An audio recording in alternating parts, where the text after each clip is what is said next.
xildhibaanada cusub ee lixaad ee baarlamaanka Puntland ayaa goor dhaweed lagu dhaariyay xarunta baarlamaanka waxaana gudoomiye ay u doorteen ninka ugu daada weyn Xasan Cabdalla Xasan oo horey u soo noqday duqii degmada Boosaaso. Dhanka kale waxaa goobta ka maqnaa 7 xildhibaan waxaana goobjoog ahaa madasha lagu dhaarinaya xildhibaanada 59 mudane. ugu horreyntii xogayihii guddiga xalinta khilaafaadka iyo ansixinta baarlamaanka Puntland ee xalay ku dhawaaqay liiska xildhibaanada baarlamaanka lixaad ee Puntland Yusuf Suudi ayaa madasha ka hadlay. intaan waa intii buuxisay shuruudihii calafna u yeelatay inay noqoto baarlamaanka lixaad ee dowladda Puntland.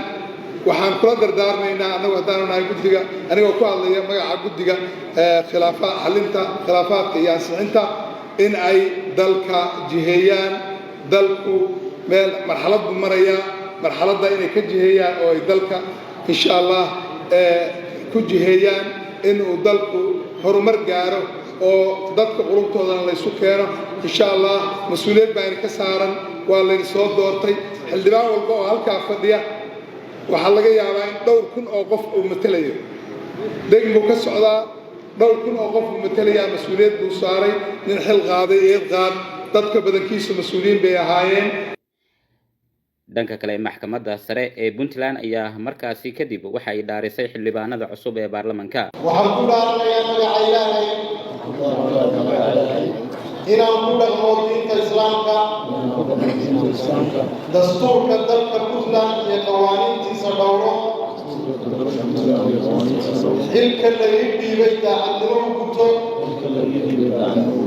dalka iyo dadkiisa billaahi ugu adeego. ugu dambeyntiina waxaa madasha hadalla dardaarana ka jeediyay gudoomiyaha ku-meel gaarka ah ee baarlamaanka Puntland ay doorteen Xasan Cabdalla Xasan. waxa weeye xil weyn bayna saaran horta waxa la inoo suray xil aad u weyn oo u baahan in sida ugu fiican iyo sida wanaagsan inaynu u gudano waajibaadkaas culus ee la inoo xisaaray. taa markaan ka tago waxa weeye maanta waxay ahayd inaynu maxaa la yidhahdaa guddiga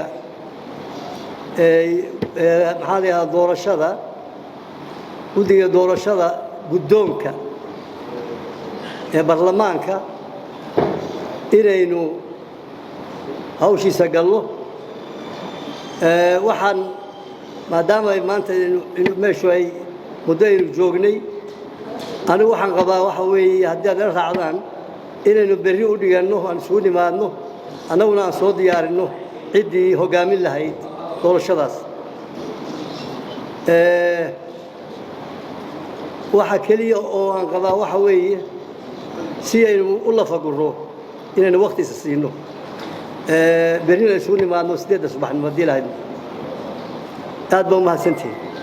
dhaarta xildhibaanada baarlamaanka Puntland ayaa ku soo aaday xilli gudoomiyihii guddiga ansixinta baarlamaanka Puntland uu sharci darro ku tilmaamay xildhibaanada soo baxay liiskaasi oo uu sheegay in ay madaxtooyadu soo xushay. dhinaca kale waxaa magaalada Garowe caasimadda Puntland laga dareemayaa dhaqdhaqaaq ciidan iyadoo oo dawladdu ay wadooyinka magaalada gala ciidamo badan ay ku daadisay. iyadoo dhanka kale dhanka Boosaaso xarunta ganacsiga ee Puntland maanta isu socodkii dadka iyo gaadiidkaba uu hakad galay kadib markii ciidan ay xirteen inta u dhaxaysa wadada isku xirta Boosaaso iyo gobolada kale. Xasan Ekel Universal TV Garowe.